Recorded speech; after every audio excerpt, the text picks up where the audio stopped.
Yo yo, what up dogs? Chris checking in with another Patreon exclusive tutorial for you today. We've got an absolute monster of a video. It's going to rock in it well over an hour long. Today I'm going to show you how to paint up a Imperial Knight Lancer in the colour scheme of House Vyronii. So this was a project for a client who runs a store down in Bournemouth. Thank you very much to them for the work. I adore painting Imperial Knights. I've always enjoyed painting them. This is probably easily my 10th one by now. This scheme is really beautiful. It's one I've been looking at for a while. I like it so much. I'm going to paint Perturabo's base in the same style. Today this video is going to help teach you a shitload of new stuff to up your painting. We're going to cover airbrushing alternatives for this scheme, loads of different products and approaches and how we go about achieving this really nice, dramatic, semi-realistic weathered look. We're also going to show you how to paint it in about 8 hours, which is how long it took me to paint this gentleman here. So without further ado, let's crack on with what's going to be a monster stompy tutorial. So first things first, I built him in sub-assemblies. You can see here he's just a skeleton with a head. The arms are detachable. I always find priming with the arms attached better, just in case these are engineered to a 0.mm, so any paint that sticks causes friction, which can cause upset later on when you're trying to attach bits. So prime them with them in, take them out when you're painting as you need to. Cut the armor panels off and trim them and clean them as you need to, and we're going to paint those separately, and I'm going to show you how to approach painting an Imperial Knight with the appropriate preparation so you understand what you need to do, what you need to focus on as we're going. You can spend a lot of time thinking about how you're going to paint this up and going down into the nth detail in which panel is going to be which colour and what transfer is going to go where. I tend to wing it. I know what colours I want, I know the balance of those colours, and from there I can make an informed decision as I'm painting as how I want this to look. We've got a little bit of motion in the arms. I want to make sure I can get those on and off once the shoulder pads are glued in. A, for transportation, and B, so you can swing them out, because, you know, they're toys at the end of the day and we like moving parts. So with that, here are the armor panels, the banners, and the shield. Once again, all primed with Colourforge's matte black because it's the best. I've laid these out on purpose on my turntable, as you can see, and how they would go on the knight based on steps. So if I keep this like this while I'm painting, I can then paint those up and see about what I want to be what colour. So the shoulders sync up with the top hatch syncs up with the groin and the banner, and then the legs and the arms, blah blah blah blah blah. The shield is going to be really quickly and cheaply done. We'll keep that separate just to make painting a bit easier to get to that fist. So as I say, you can look at this and think about what you want a half, what you want a quarter, what transfer is going to go where if you want to do stripes. From here, you can think about where you want to place your colours once you know what your colour schemes are and what your nice house is. Vyronii is a really nice emerald green with white and a burnt red, with a really nice pallid gold trim. So I want to reflect that in the scheme. I've got the colours in mind exactly how I want to do them. And the skeleton, in all honesty, with Imperial Knights, the skeletons is a cop-out. Normally it's silvers, dry brushing and oil wash, a few colours. So let's crack on. We've got burnt iron here from Vallejo Metal Colour. We're going to do a zenithal with the airbrush onto this big bad boy. Apologies for the angle. Painting an Imperial Knight on camera while making sure you do a good job is as fun as it sounds. So a top-down spray with this burnt iron, just to pick up the majority of the skeleton in metallics. We've got the underside left black for our shadows, which is going to be Colourforge matte black. I'm going to gently turn him around, spray his little booty. We're going to be quite generous with this and apply it all over, because again, the skeleton, although iconic, isn't the important bit of an Imperial Knight. You can spend a couple of hours making a skeleton look the absolute tits, or you can spend that time on the armour if you've got a deadline, if you've got a lot of knights to paint. It's not hard to make these skeletons look good, and if you want to invest the time to make them look as amazing as the armour, crack on. I want to get the skeleton done quick, because at the end of the day, if I put the time into the armour, that's what's going to look the best. So again, burnt iron, it's got this really slight gentle purple hue to it, which I love. Really generously going all over the skeleton, front, back, sides, leaving the underside of things like the fist, the lance, his head, his undercrackers, all as black as when I sprayed them this morning. Now, I've been asked to do non-airbrush alternatives in these videos, so if you don't have an airbrush, any silver spray will do. Steel Forge, whatever it's called from Colourforge, Jesus Christ. Colourforge is brilliant, you can use that, and then we'll pick this back up later when we go on to the washing and the dry brushing. But otherwise, use an airbrush. If not, any spray can silver will be absolutely fine. We're going to do some highlights now with dull aluminium from Vallejo Metal Colour again. I'm going to be very selective with this. It's going to go in those little hip joints, because they always seem to be the flashiest bit of a skeleton I've noticed on examples of painted knights from Games Workshop. on the knees, on the weapons, on his Swede. Think about it as you would a Space Marine or an infantry model. The bits that are going to stick out and hit the most sun are going to be the brightest bits. So again, not being very delicate, not spending a lot of time on this, just picking a few bits that I want to be slightly brighter for later on when we start coming back to the skeleton. There he is, all nice and shiny in silver. Those colours are absolutely fantastic. Again, any alternative you've got, if you want to do a rattle can, if you want to use Citadel's metallics, absolutely crack on, that's not a problem. You can see how dark the back of him is because it overhangs where that little kind of generator vent is. That's fine, we're going to keep that as is and move on to the next bit. Right, onto some colours. This is black green from Pro Acryl. We've cleaned our airbrush out thoroughly because we don't want any metallic flakes or pigments left in there. And we're going to spray basically the entirety of the armour panels all over with this. Now for the leg armour, you see I do half because I've decided I'm going to half those and have half green, half white. Likewise, you can pretty much do this on the whole skeleton, leaving out anywhere that's going to be white. You could start thinking about if you want to do any halves or quarters or stripes and go from there. But for that nice emerald green, what we're going to do is spray this all over the panels. You'll notice when it dries, it almost looks like I've not done anything. It looks very, very black, but that's good. It's what we want. We want this really nice, dark, subtle green tone underneath, ready for when we emerald it up. So I'm just going to blast all the panels now with this. Just because I spray some panels with this green doesn't mean I'm committed to that. It's very, very easy to go over these with a white or another colour if we choose to. Once I've got the green down there, I can then start thinking about, once the colours are playing around in my mind, what I want to be white, red, green, whatever. So, again, if you want to do this with a rattle can, Colourforge, do a Dark Angels green equivalent, use that absolutely fine. If you want to use a brush method, just use Caliban green or something similar to that. Black green from Pro Acryl is brilliant because it brushes on as good as it airbrushes. So there are plenty of alternatives if you don't have an airbrush or can't airbrush that I will try my best to mention in this video. If I miss anything, leave a comment and I'll get back to you and pull me up on being a dipshit. Now, I've thinned this with pretty much a drizzle of Flow Improver and thinner.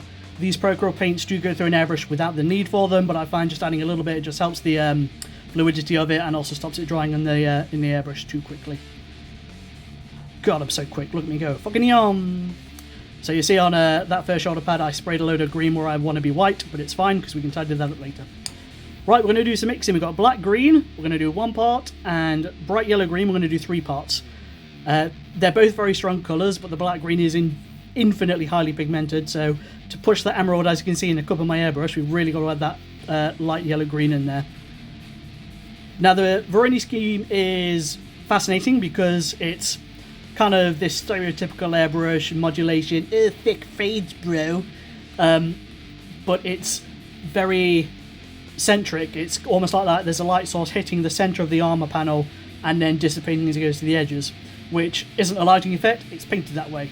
As in the lore, it's painted that way, which is cool. I mean, who's going to tell a tech priest or a princeps how to paint their Titan? So I'm going to emulate that by focusing this on the centre of the armour panels, working my way out.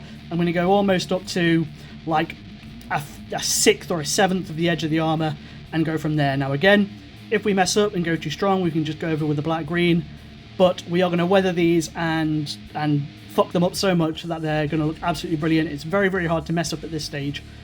At the end of the day, I would argue when you're airbrushing a scheme like this, go too bright and too powerful, because by the time we've added our varnishes, our transfers, or oil washes or enamels, it's going to get knocked way, way back and not be half as vibrant as it is now, which you'll see in the end result. So if in doubt, go brighter, go further. It's also worth noting that I've not cleaned my airbrush out in between these steps. I've just dropped these colours in with that old black green, which I've emptied out the brush by spraying. I've not cleaned it with any cleaner or water. I've just gone straight in because at the end of the day, I'll clean it when I'm done with all these greens. For the top carapace, you can see I'm trying to follow those lines and keep a nice dark gradient in between the panels and the segments. Do this as best you can. Don't stress too much. Again, we are going to weather these quite significantly. This is just to help it look that little bit tartier.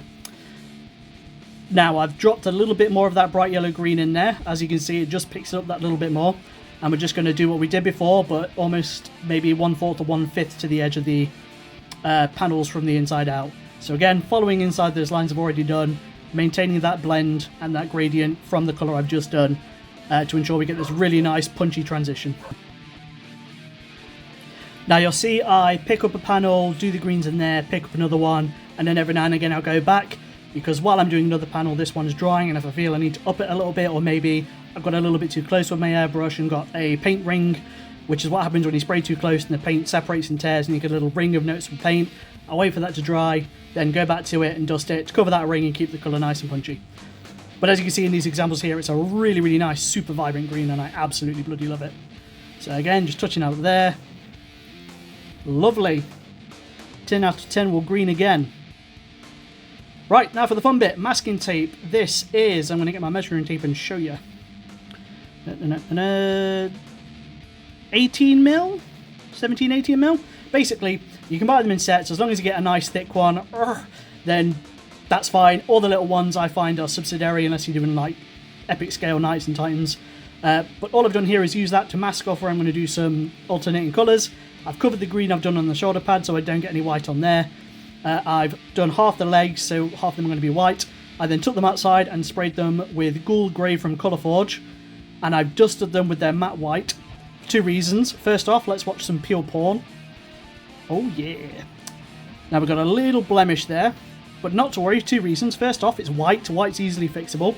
Second of all, again, these are going to be so massively weathered later on, it's not going to be noticeable. Chances are it's on trim that we're going to paint over later anyway. And again, really nice slow peels once it's all dry.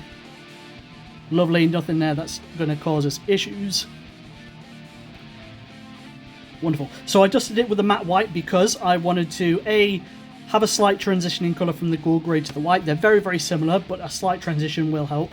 And it also gives us some slight little blemishes and little speckles. I dusted from quite far away in lots of light little passes.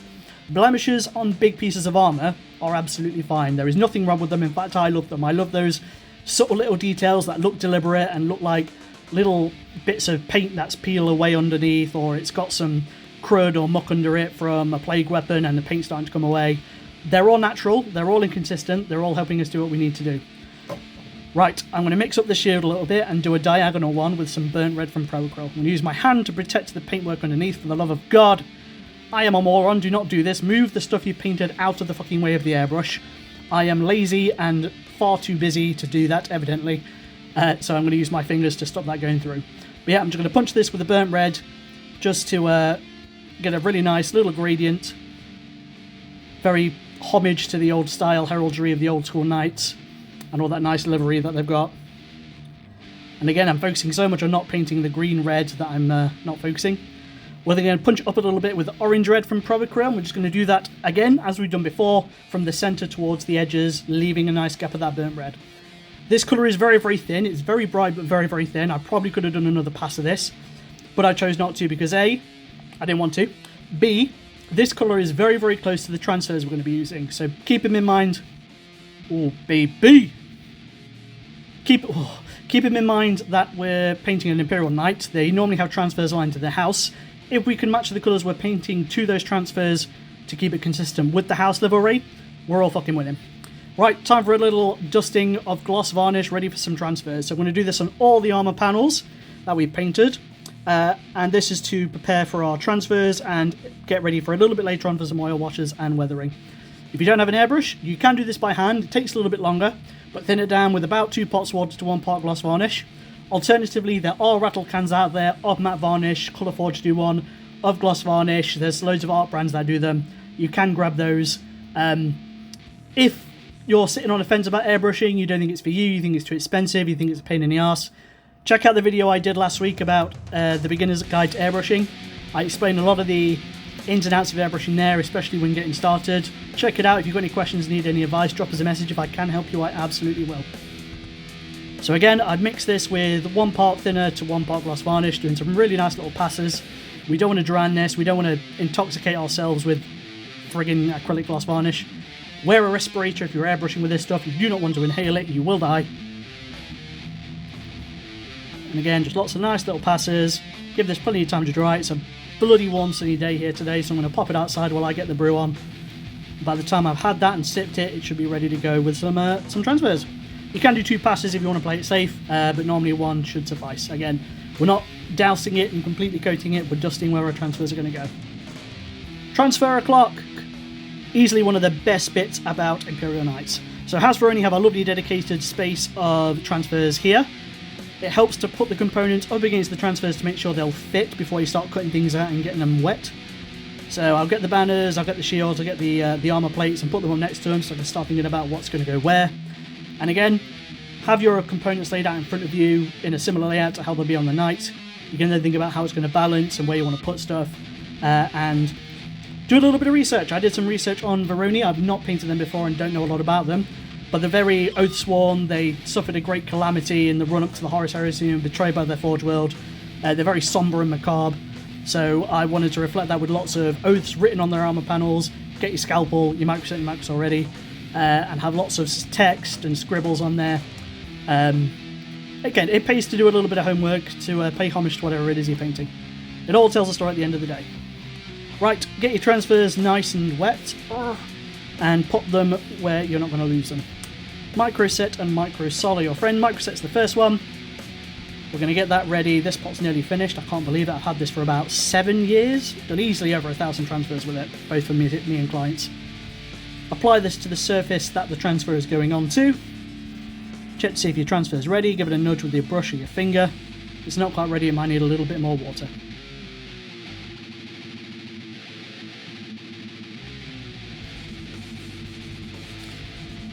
Now with your brush, gently feather on the side of the transfer, trying to get the brush tip underneath it. You'll see me feathering backwards and forwards. This helps lift it off the paper, the water get underneath it and become nice and loose, ready for us to pick up. You'll see it gradually start to go. Don't immediately try and yank it off. Try and make sure it's all nice and loose off there first.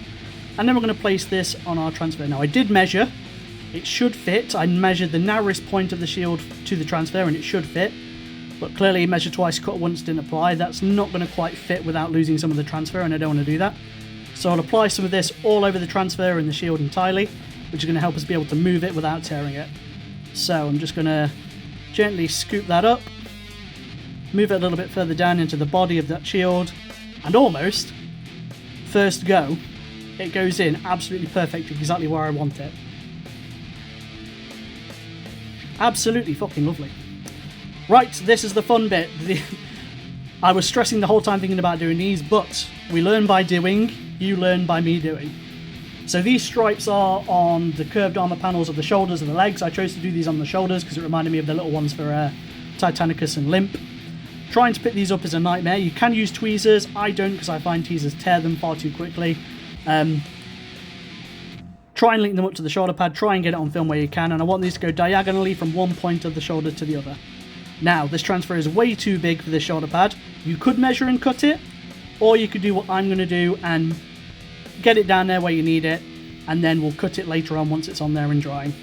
So I'm going to line this up, normally against a rivet and a point of note. So we've got that little nook there, that little rounded bit. I'm going to have it so the edge is on the inside of the apex of that, and then have the bottom part going by a rivet. We do this so that we can match it identically, or as identically as we can, on the other shoulder pad. I'll then apply micro blue, which is set. God almighty, it's been 7 years and I've still got it mixed up. Apply that all over the transfer so it helps set and secure it nice and tightly. Now, transfers can be scary. They can fold, they can wiggle, they can tear, they can collapse in on themselves. I have an absolute nightmare with this one. But don't get stressed. Don't worry. It'll be reet. If you get to a point where I am and I'm like, that's going to be a pain in the arse, you can pop it back down on the paper and unfurl it. Alternatively, if it's not too big or exuberant, you can pop it on the surface and then wiggle it to unfold on the surface that you're putting the transfer on. Have courage, have heart. These transfers are a lot stiffer than the old ones used to be. It takes a lot of gooing to rip and tear them. As you can see, they're looking pretty good. I'm happy with the space and the alignment there. So now we can look at getting those excess bits where we want them out of the way. So again, using our solution to get this down, I'm going to tuck that bit onto there and lob that bit over there. Now we're going to come back to those later. There's a couple of ways to approach this. You can either cut it carefully with a very sharp scalpel, try not to damage your paintwork, and then take them away with some of the micro set to loosen it back up. Alternatively, by the time you've applied your transfer solutions, they should be basically as tight as skin on what you're painting, so you can just paint over them. I think I get almost all of them cut, because we do this again on the legs in a bit, all of them cut away apart from one bit on one of the shoulder pads, which I paint over and you wouldn't know. You wouldn't be able to tell me which shoulder pad it was without knowing. So there we go, I'm happy with those. That's the scary bit done. Right, onto the legs. We've got these fun little skull strips. that we're going to do a similar thing with here. So I'm going to test and give them a wiggle. If they're not wiggling, don't stress, apply more water. Now, as you can see, this one immediately does not want to play ball. It starts to fold on itself. It starts to get stuck where I don't want it to be stuck. Again, think about the direction you want to have these.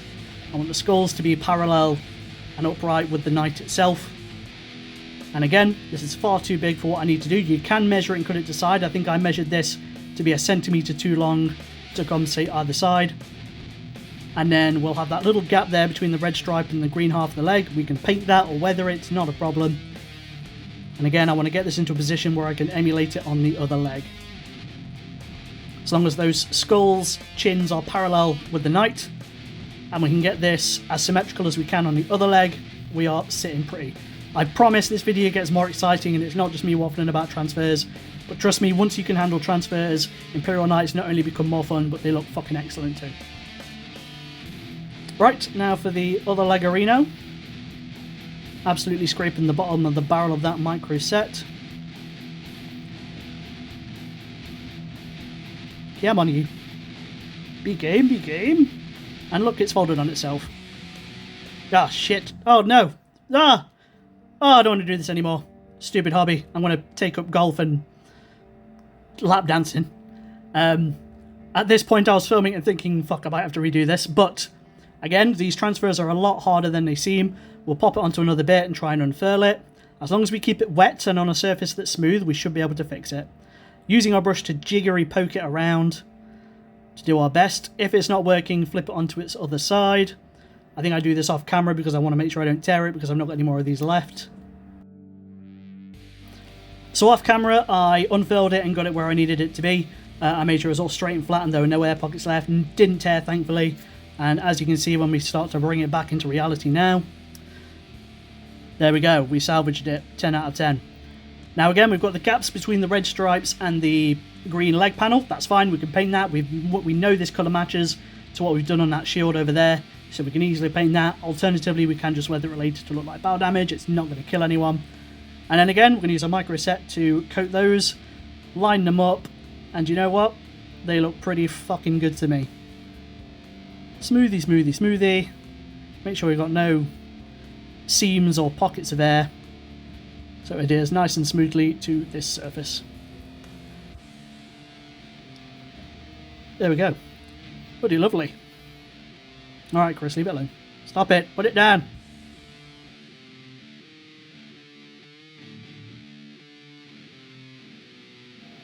Right, those should be our hardest transfers to do in terms of getting them lined up and cut to shape and knowing what we need them to do. Now it's the nice, easy, smallish, squarish, roundish ones that are going to tell the story for our knight. So again, we want to think about the colour of the transfers we're using. If it's going on green, we don't want it to be green. We don't want it to be black. We want it to be punchy. So white or red or gold will be great. You can use black. Black will look fine. But think about the maximum impact you want these transfers to have based on how many you've got and what you put them on. This is an Imperial Knight. They're enormous stomping machines from the age of strife. They each tell a massive story of their world and their household. Let's do this some justice. Let's make them look as best we can, and we can do that by easily applying these transfers and making them look absolutely 10 out of 10. Now, these aren't playing ball for some reason. I'm assuming it's because they've not soaked up enough water because of how warm it is today. So if it's not working, if you're like me and thumbing away at these transfers and nothing's happening, story of my life, just add a bit more water. I've got clean water off camera that I dip my finger into. I take a nice big healthy dollop onto my finger and pop it on the transfer. Make sure it gets underneath onto the paperback, which then helps it loosen up and get off the piece of paper. I use my thumb to stop it moving around. Again, feather with my brush to help get it off the paper nice and smooth. Lovely. I'm going to pop it down here and see how that looks. Yeah, it looks okay. Don't know if I like it down there though. I think I might move it up just a little bit. Again, it's just a little bit too close to that trim in the edges for me, so we don't want to lose any of the transfer, so let's move it up a little bit. There we go, that looks better. And again, it's a skull. We want it to be parallel with the knight, so that he's not got some janky 90s new metal album cover distorted skull on his leg. We want it to be parallel and look in the part. So we're going to move it around, smooth it down, and make sure it's parallel with how the knight will walk.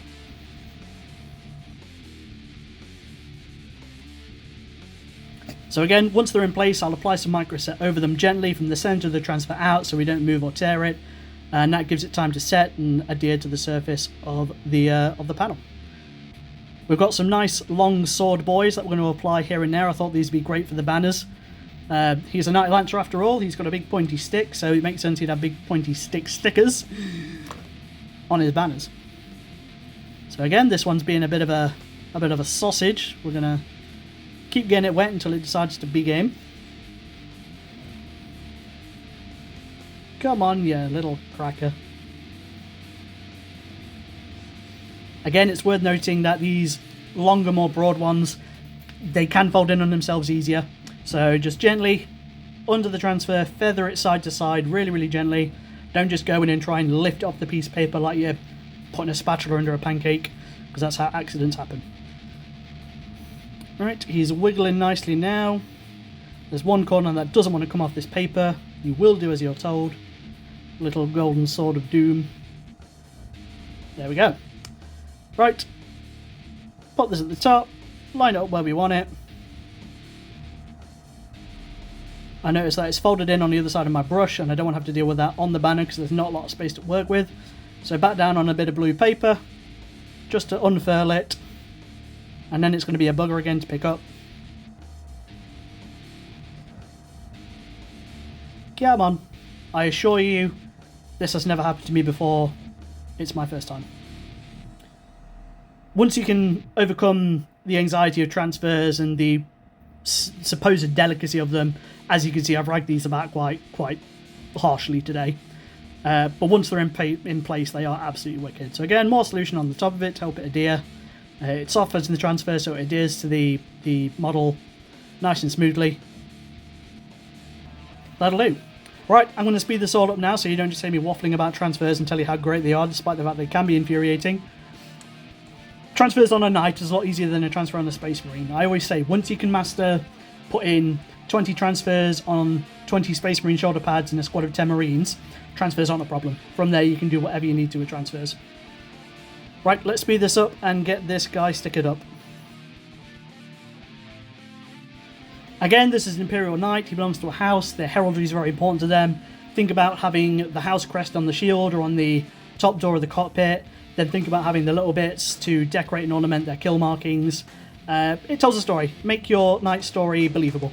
So think about spending a little bit of time of attention to detail on where you want transfers to be, how poignant and special the transfers are. So like that really nice high graphic skull on the top makes sense. And then the big family crest, the household crest on the shield, tilting shield, I think looks great. So they're on there solid now. So those transfers aren't going anywhere unless I decide to move them. Again, that little shield there with the little skull and the little text. All these little inscriptions are telling a story. I've cut away those transfers there, you can see. So that shoulder panel I showed first, that's not budging for toffee. Everything else has been cut away very delicately with a scalpel and the micro set to move it. Otherwise, we're just going to paint over it anyway. Micro Sol, this is the second lot of the stuff we use. So paint this on the entire panel where your transfer is, like you can see me doing here. Once again, try and work from the center of the transfer out. I know these aren't going to move because of how warm it is. The lime ones in particular, because of how many nooks and crannies they are adhered to in terms of surface tension, they're not going to move unless I really, really try and shift them. So I'll apply this all over. Once again, soften the decal, adhere it to the surface, get it nice and flat and smooth, and give it that painted on finish. So a lot of the panels that have a load of transfers on, so like the loin banner between his legs, the tilting shield, I've grouped transfers up there because A, I've got transfers, I may as well use them, and B, it just looks that little bit more imposing and that little bit more kind of dope, as it were. So once they're dry, you can group them up and they look great. So using Procure Bronze here, again, we're back to the skeleton while those transfers set. I'm just going to pick out some random bits, these little kind of case looking things, a few cables, the generator housing on the back I'll paint in this colour. Dealer's choice, personal preference, season to taste. You can do as much of this or as little as this as you want. We're going to give this a good dry brush of silver later on.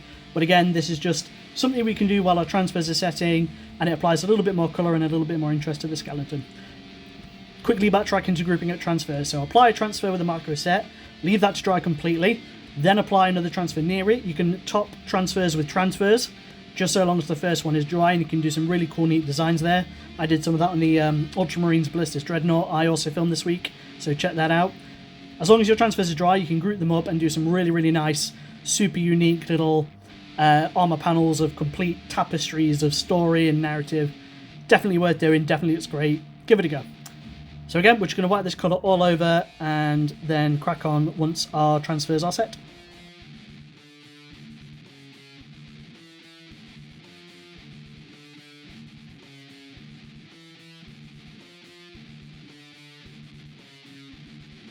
Okay, we've got the big shield generator on his hand. Ideally, I should have left this off and just sprayed it and done some funky stuff with it then. Didn't do it at the end of the day. Oh well, we'll work around it. It was at this point, however, I realised that he's got armour panels on his hand and his head, which haven't been painted yet. So I go back once this is done, and again, while those transfers are drying, just to fill those in. They're not going to need any transfers on them because they're quite small surfaces. So we're just going to do that with the green we've done before and the white, and just get those up to spec the rest of the with the rest of the panels.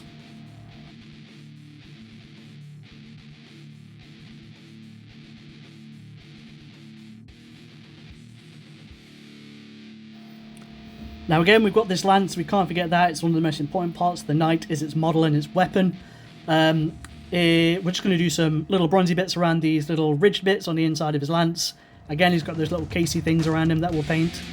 And we'll come back to this later and do some funky glow stuff once we've done all the dry brushing and oils on that. Awesome, so the transfers have completely set and cured. I've then whacked on another light dusting of gloss varnish just to seal those in and help us get ready for some oils and enamels to come next. But already these are looking the part. You can see how nice and juicy that green is. All those transfers look absolutely dope. Now the next step up is to ruin them entirely with some oils. We've got Burnt Umber and Burnt Sienna, two of my absolutely go-tos. We're going to mix these 1-to-1 with some white spirits. So I've got this absolutely fucking disgusting dish here. Do as I say, not as I do, clean your dishes. And we're going to apply these again 1-to-1 with a pipette. You can buy little plastic pipettes off Amazon or from any kind of wholesaler craft shop for quids for like 100. And I'm going to apply a pipette and a bit of spirits to this and give it a good mix.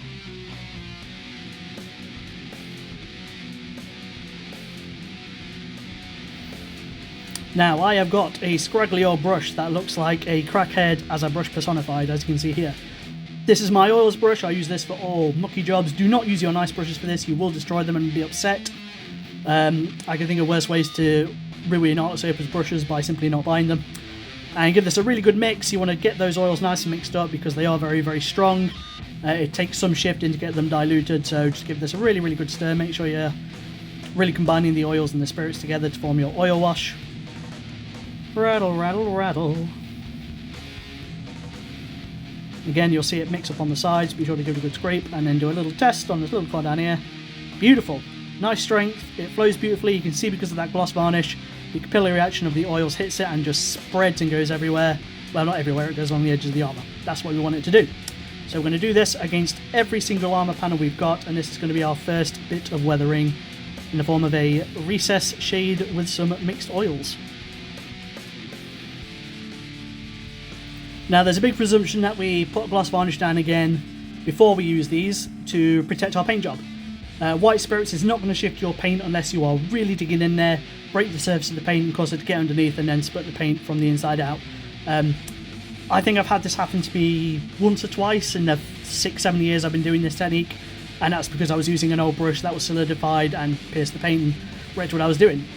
So as long as you're gentle, as long as you're using the right tools, a scraggly old really soft brush, and you're just, as you can see here, gently dabbing it, almost stippling it, just for it to flow in all the recesses of what we need it to do, your paintwork should be absolutely fine. And then again, the gloss varnish over the transfers seals them in, which means that this doesn't flow underneath the transfers and you get this horrible, murky, foggy effect where it clearly looks like oil's got underneath the transfers. Very disheartening, can be fixed, there's a pain in the arse. Best way to avoid that, just with the gloss varnish again, keep everything dry and cured, and then hit it with some of this lovely little wash. And again, you can up the intensity by including more oils, you can thin it down more with the spirits to decrease the strength. This is kind of a really nice mix, this is exactly what I want it to do. We're then going to use an old bit of case foam and use it with some white spirit so it's damp, not moist, not sodden, not dripping, but damp, but barely damp. You want it so that you can't really wring it out and anything comes out. And this is just to tidy up where the ores are going when we don't want it. So again, I'm working from the center of the armor panel out. I don't want to take this away from the recesses it's flowed into, but I do want to have it not fogging up the panels. You'll see on the armor panels I'm going in a downward motion. 2 reasons. First off, it's a lot easier for us to gently apply pressure in a downward stroke. Second of all, it's simulating gravity on the streaks. So if we get streaks left over in a downward motion, it looks like it's grime or water that's run down, got dirty, and has dried. So again, realism, borrowing a little bit of inspiration there. But at the end of the day, as long as we get the worst of it off the center of the panels, we are good. And all you can see, it ties all those transfers in beautifully. It helps this scheme really come to life. I'll never be one of these guys who wants a pearlescent brand new model out of the factory that looks absolutely amazing. That's Games Workshop's jam. They can enjoy it for all they want. That's fine. I've got friends who love it. No hate at all. Give me worn, realistic, disgusting, help chief, I've been in the field for 6 weeks, I'd like a rest. And that's really easy to achieve, and I love showing that in these videos. I love making that result that some people go to workshops for and spend a fortune of money with some studios, some eye-watering amounts. And it's so easy to do. My workshops, I show how to do this. They're dirt cheap. In my Patreon, obviously, I show you how to do this. That's dirt cheap. I'm all about accessible hobby. I can't stand the fact that there are people out there who can't gather this knowledge because it's out of reach for them. My intent is to make the hobby accessible for anybody, which is why I include these videos. I include airbrush alternatives. If there's something in here that you'd like to pull me up on, or something you'd like to see, drop me a comment. I'll get back to you ASAP. Good value is what I want to do in my professional hobby. I need to bring the hobby to the masses while also making sure I can pay my bills and feed my dogs. So doing that as cheap as possible for you guys, while also ensuring that I can cook my roast dinner on a Sunday. Everybody's happy. I'm not here to rob anybody. I'm here to share hobby knowledge and have a great time while I do it, which I am. And that's all thanks to you guys subscribing to my Patreon, so thank you. Waffling Dark Umber Pro Acryl. We're going to do some sponge weathering now. Now, we're doing this before we matte varnish for 2 reasons. First off, because I'm doing it now in the video, as you can see. And second of all, when we matte varnish it tones everything down. You'll notice that green's already not half as vibrant as it was because of the gloss and the oils. As soon as we matte varnish it, it's going to mute it down even more. So I would rather do this now so it ties in and looks more aged and worn and part of the paint scheme, then do it afterwards where it's going to be a little bit brighter, a little bit sharper. Nothing wrong with that. If that's your jam, crack on. But I find personally at this step, having it uniform and matted all together is how I like it to look. So we're going to do this really, really gently and really sparingly. You can see there's barely any paint coming off. I'm using the corner of an old bit of case foam just to dab this. I do it over the transfers, over the armour. I don't care about the trim. The trim we're going to paint metallic soon anyway. But yeah, sparingly and sporadically all over the armour panels, just for that little bit of chip and wear and tear, and to make the armour panels look that little bit more interesting. And then again, we do this over the transfers to tie them in. I know a lot of Games Workshop guys do transfers at the very, very, very end. Doesn't make sense. Tie them in with your paint job as they're getting weathered. It looks a lot more realistic. It looks a lot better in my eyes. And it also means that they don't stand out like a sore thumb because they've got that little silvery film around the edges. Tie it in with your varnishes and your weathering. It's just a nicer result, in my personal opinion. If you think I'm wrong, call me a dickhead. I don't care. Back to our bright yellow-green. This is a truly disgusting paint. I love it. We're going to do some light stippling here and some stipple edge highlights. I've got this big shade brush from Games Workshop, which I love to use for this. I've got barely anything on there, and I'm just going to feather this around the sharpest edges and the panel lines of this knight. And all it does is it brings those out that little bit more. It gives us a really quick, scuffy, semi-realistic highlight with minimal effort. Edge highlighting every nook and cranny with the edge of a friggin' artificer brush. I'd rather chew glass than smile. So this is a really nice, easy way. It looks more effective and realistic in my eyes. And what you can do here, when earlier I was saying about alternatives to airbrushing, to achieve that really nice green blend with brushes, you can build up your dark green with the bright yellow green and stipple it, really, really working it into those rounded edges here. So like you can see here, I'm doing it a lot lighter than you'd need to do, but you can really stipple, do circular motions almost like a dry brush just to build up that colour, and you'll get a really, really nice, super scuffy, reflective, semi-realistic blend between those colours, and then gradually add more bright yellow green and you'll get up to a similar colour transition like we've got here. It won't be as smooth as the blend with the airbrush, can't lie to you, but it will look good and it will be easy for you to do. And it certainly beats glazing a million times with a small brush. So again, there's about 3 or 4 sharp edges on this knight, the rest of them are really rounded curved surfaces. So once we've done that, we're just going to stipple away, as we did with our dark umber with that sponge, just to add a little bit of scuffing on the paintwork, add more interest to the armour. I use my turntable as a dry palette regularly, and my hand. So as you can see, I dab, I flip my brush around so that we don't get uniform or repetitive patterns with this dabbing. The dab. And again, it just adds another bit of interest, it ties the transfers in, and looks great.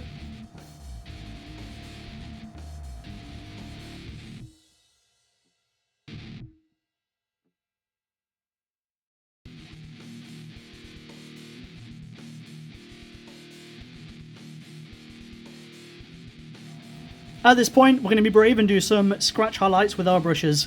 And again, these little chips are really easy to do. Just make sure you don't have too much on your brush. And you can see it instantly just pops that green out beautifully. It looks a little bit faded now because of the gloss varnish, but as soon as we matte that, it is going to look... You could pick it up and eat it, that's how good it's going to look. So again, we're going to do these in random directions. You want to try and keep them thin, but also varied. The second they start going beyond a couple of bristles, you want to tone it back a little bit. Over the transfers, keeping them on the green. And again, it just adds that another sense of realism, that 3D depth scratched effect on your armour. It's worth doing over here and there, but think about where the armour is going to be most damaged and most scuffed. It's going to be at the bottom of the legs, as they've got cultists and Chaos Marines banging on the armour saying, please stop, I want to live. And then on the high surfaces where debris and blasts and stuff are going to hurl debris and chip away at the paintwork. Again, it's very seasoned to taste. Do as much or as little as you want. I'm going to do a few more on the top carapace and then I'll call it there.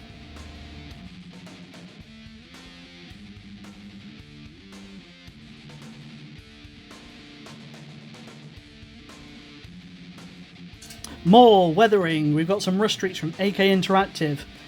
Shake the bottle good, and then again using a scraggly old brush, apply a few bips and bops here and there. You don't want to go mad with this. You don't want, because this can basically add a filter and a tint to the whole model. You can turn the whole thing to be like a dingy brownie orange, which is cool. I don't want to do that for this night, and fairly sure my client doesn't want that either. So we're going to do a few little spicks and specks here, and then we're going to come back later and weather those down to give us some really nice semi-realistic streaks. Gravity doing the work for us and making it look like there is muck and grime coming out of the chipped paintwork and looking the absolute dog's doodahs.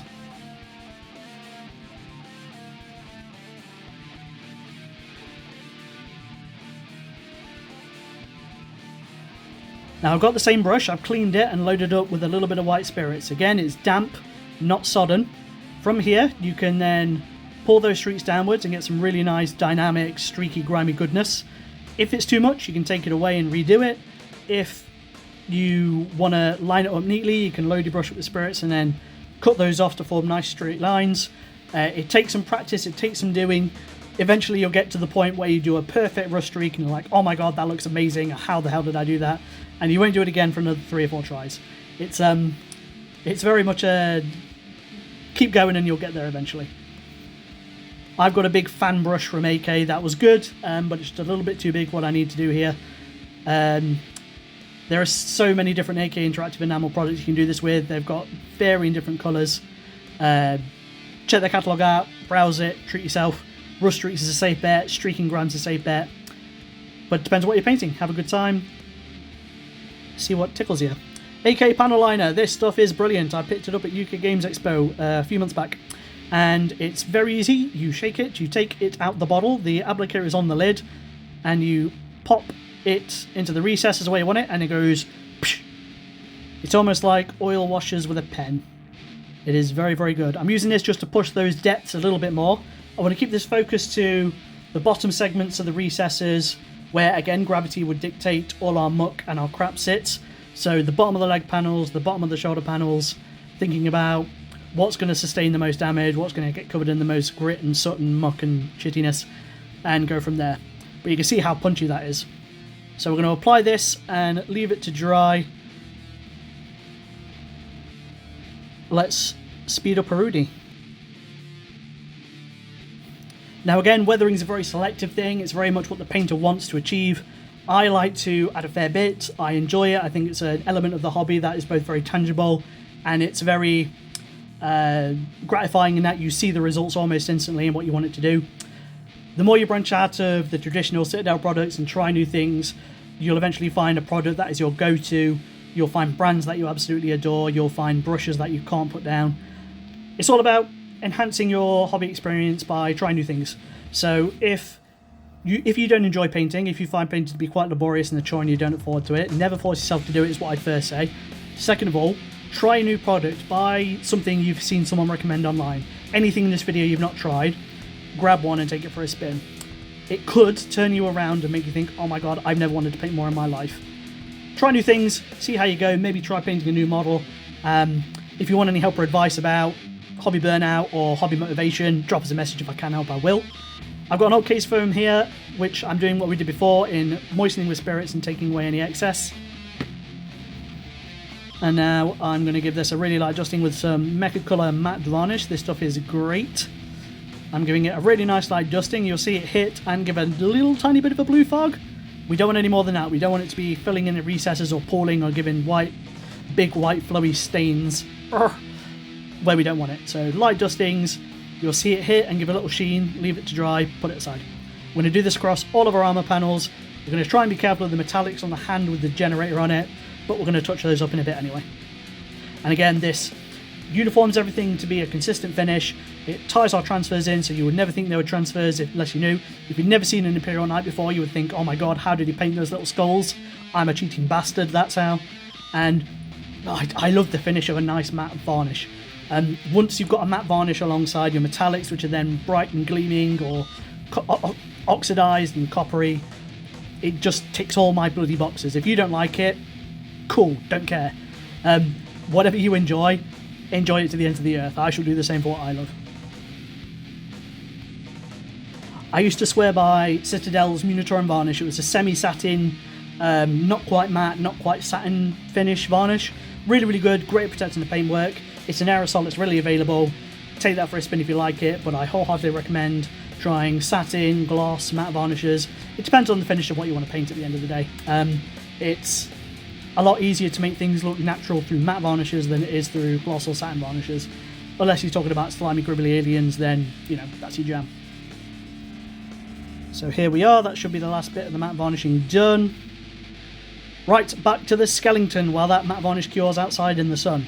So loading up with this light silver from MIG, it's a dry brush specific paint, and I'm going to tickle all of the metallic bits with this. I don't want to go mad, I don't want to turn the whole thing to be like a luminous silver, but I want it to hit those dark edges and just poof, really make them stand out. As you can see here, the finish on it is super, super bright. Against that almost black skeleton we've got, it does exactly what I want it to do and make it look really, really striking. Now we're going to do this on the entirety of the silver skeleton. Don't forget the lance, don't forget the hand. And again, this is just going to knock that skeleton up a notch with minimal effort. It's literally just a dry brush using one of my old Citadel shade brushes, which is also great for scuff highlighting, also great for dry brushing. And we're just going to really tickle those bits. Don't forget the face in between the armor panels. That's where we want as much pop as we can because the face is important. There we go. Yeah, so just super, super fast. Not turning the whole thing silver, but getting a nice scuff highlight to make that dark armor just pop that little bit. 10 out of 10, we'll dry brush again. Back to our oil wash. This is exactly the same stuff we used before. I've just poured it over from out of shot. I'm going to add some lamp black, and we're going to do that over the entirety of the metal. Oh, don't forget to dry brush your shield as well, which I did off camera. So I'm just going to get some of this little bit of lamp black out. You don't need a lot of this. Stuff's very, very powerful. It will turn the whole thing pretty much nuke black. There we go. And again, doing it we did before, mixing it, you see instantly it's turned almost like as black as the night itself. Once again, giving it a really nice mix. We don't want to have any raw oil on our brush, which then hits the night because it can be a pain to move around and shift.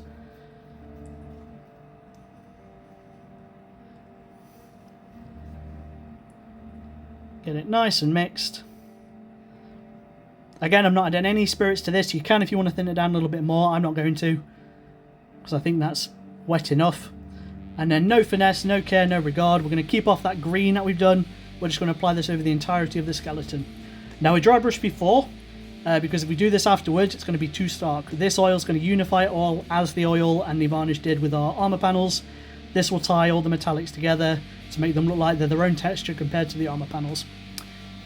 Painting textures it's not important, none of it's important, it's fucking toy soldiers. But it's a really useful way of discerning an effective hobby result where you want one thing to look completely different to the other thing. We can all do we can't all do the Citadel Heavy Metal painting scheme. What am I talking about? What a stupid thing to say. We can all edge highlight every single surface with 3 colours and do it all to the Citadel colour system, and it will look great, don't get me wrong, it does look great, but it all just looks the same. Everything's painted in the same way. It's hard to differentiate. If you didn't know what a Space Marine was, you wouldn't know what power armor was. You would just see a really nice painted model. I want to see metallic textures. I want to see scuffed cloaks and leather. I want to see chipped and worn and battered armor panels. Putting that into your hobby, I think, is great because it pushes you. You get great results, and it helps whoever's looking at your model to read it as what it's supposed to reflect. But I don't know how to paint heavy metal style because I'm not very good at it, so I'm not going to give them too much shit. But like all things with this stupid hobby of toy soldiers, you can put as much in or as little in as you want. Some bits you love, some bits you hate. Just do the bits you love. There's nothing stopping you from doing that. Oil washes are great though. You should definitely give them a go. I prefer them to the equipped washers, especially the latest Citadel ones, because of how glossy they are. Terrible. These are really cost effective. I think those tubes were £3, and then a bottle of white spirits is like £2. And I've had those 3 tubes of oil paints. I was working at Games Workshop at the time, so over 4 or 5 years now, and they're not even halfway through. They say the threads on the lid will wear out before you run out of oil paints. And then white spirits is readily accessible. They're reusable. The drying time is really, really good. I can go back and clean these up in an hour, 2, 3, 4. You can leave it to the next day, but don't do that in case they set properly and then you can't chip them. Normally you want them to look dry to then be able to take off any excesses, which is what we're going to do later. We're going to finish oil washing the skeleton, put this in the sun to dry as quick as we can allow it to, and then come back to our armor panels. So let's go wickety quick.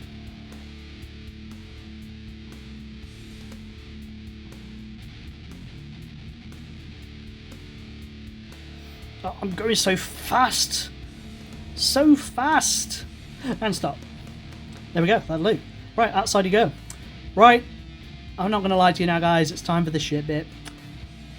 Light bronze from Pro Acryl. Fantastic paint. It is time to do the trim. Now, no one likes painting trim. Chaos Space Marine players are not human in that regard because they have to paint lots of it. The way to rationalise it and the way to push yourself to painting trim is looking at it this way for this Imperial Knight. I've spent 8 hours painting this Imperial Knight today.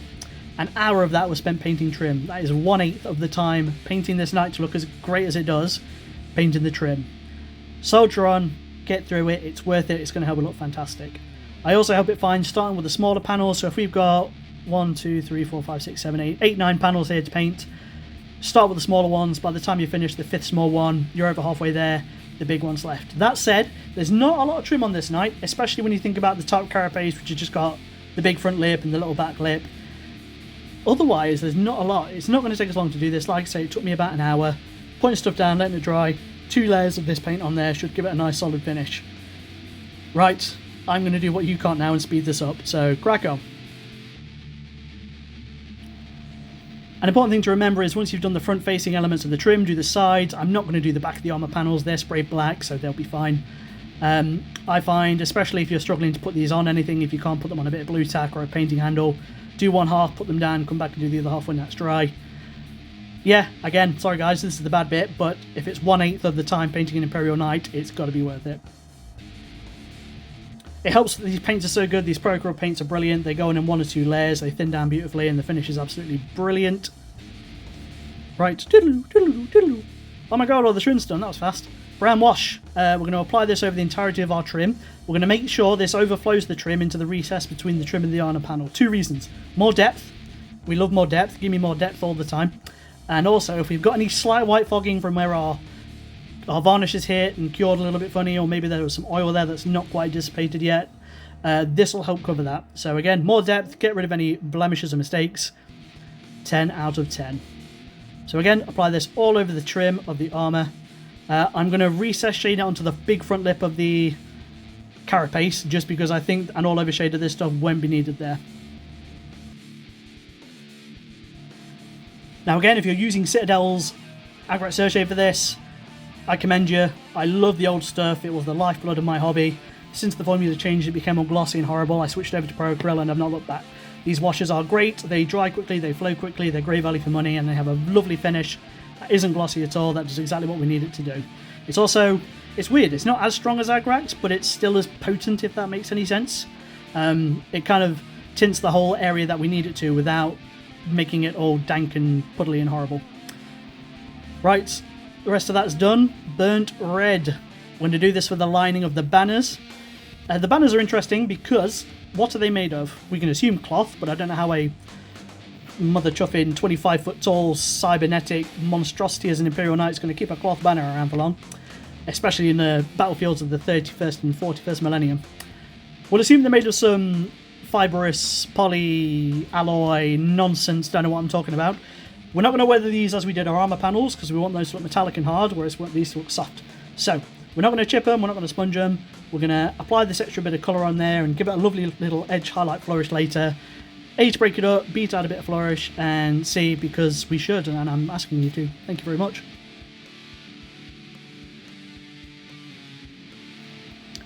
These banners are very Rohan, aren't they? They give me massive Lord of the Rings vibes, which is absolutely fine. I bloody love Lord of the Rings. But yeah, this whole Italian flag scheme is brilliant. Renaissance Gold from Darkstar. Jesus, look at my hands. What's wrong with me?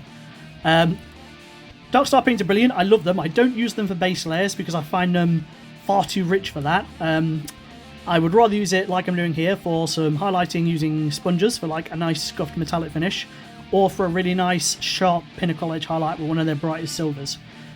They're really, really good paints. If you're looking for a bright silver to highlight with, try some Darkstar.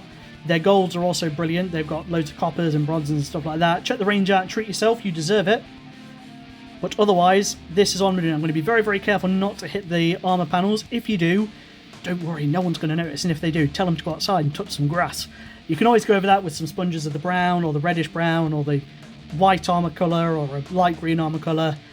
Don't worry, it will be reeked. But I find this is a much easier, faster, more effective way, and gives a really nice finish for getting a metallic finish to look like scuffed, battered war metallics.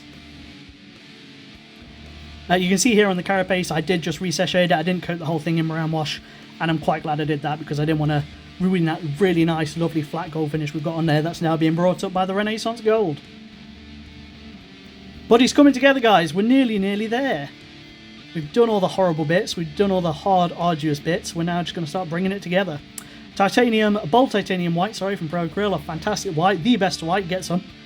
We're going to do this for the lenses, the window port at the top of the knight and the carapace, the eye lenses, and we're going to do a little bit on the generator in his hand as well, ready for some glowy nonsense later.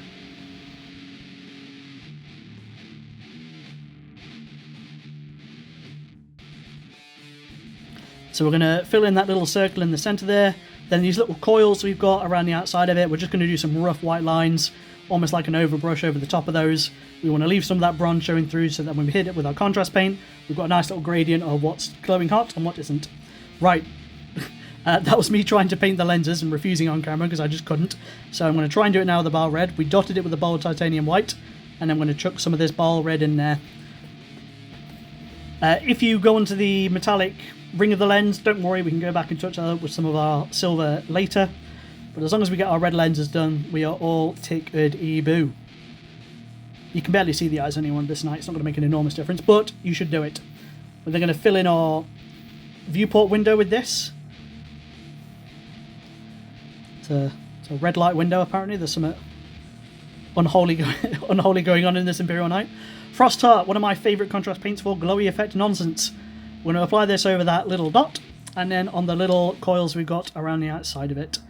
This just gives it the illusion that it's powering up and keeping the shield alive, which will hopefully save this knight from being annihilated by Bellicose Volcano Cannon. Top tip, it bloody won't.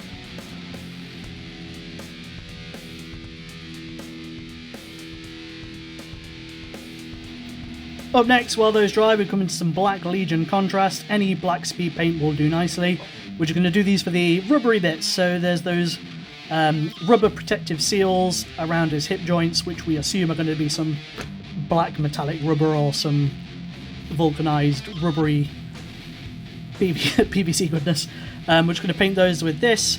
We've also got some cables on the back of his leg. Basically anything that looks like it's not metal, we're just going to cover with this. Again, just to add a little point of interest and to break up the skeleton just that little bit. Minimal effort, and it'll do nicely.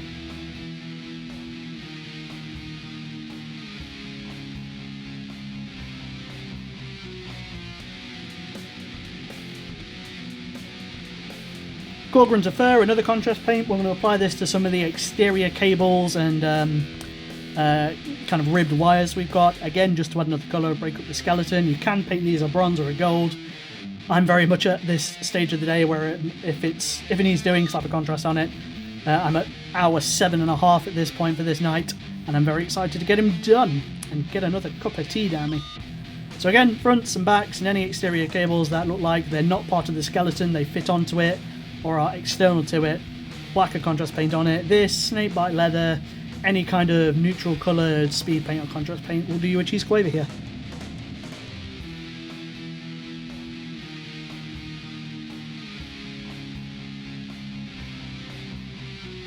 Liquitex white ink, we're going back to the airbrush for this one. We're going to start finishing with our glowy tip.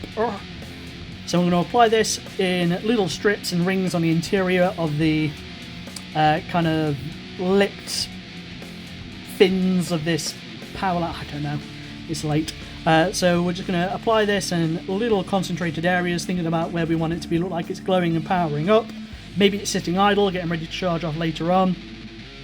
So we're just going to apply this quite messily. Again, thinking about where we want our point of interest to be there. These little squared off nodules that I think will look great with a little bit of glow on them. So we'll start building up from there.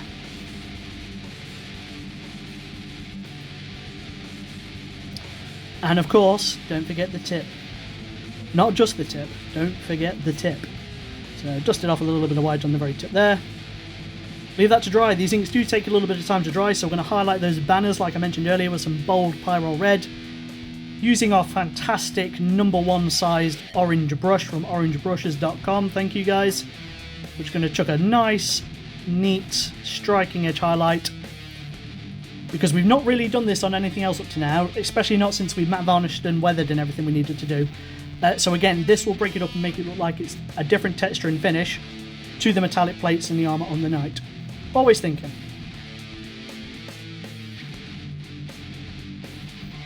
And you know, I can't stand edge highlighting, so if I've got to do some, it's going to be on the minimal amount of surface, which is these two banners on this massive stompy war machine of death.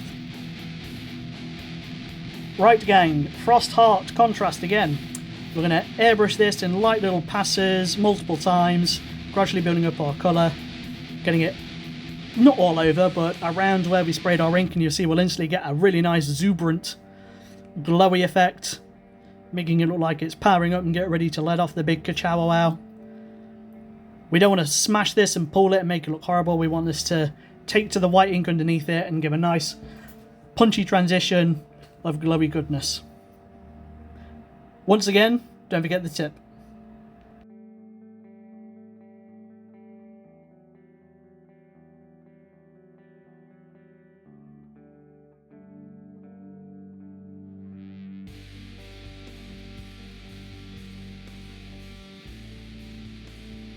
From here, we're going to get some grey blue from Pro Acryl and some bold titanium white and mix them 1-to-1 in our airbrush. We're going to focus those on the inside of this blue strip we've got around this lance, so you can see there, as I mentioned earlier, those little nodules that are going to be our perfect kind of focuses of power, where we're going to have the brightest element, and once again, the very, very tip top of our lance. So we're going to build this up gradually in light little passes to build it up until it's almost like an icy white. So, sprit, turn, sprit, turn, sprit, turn. Really doing us a cheese quaver to make this look like it's about to dish out some proper good death.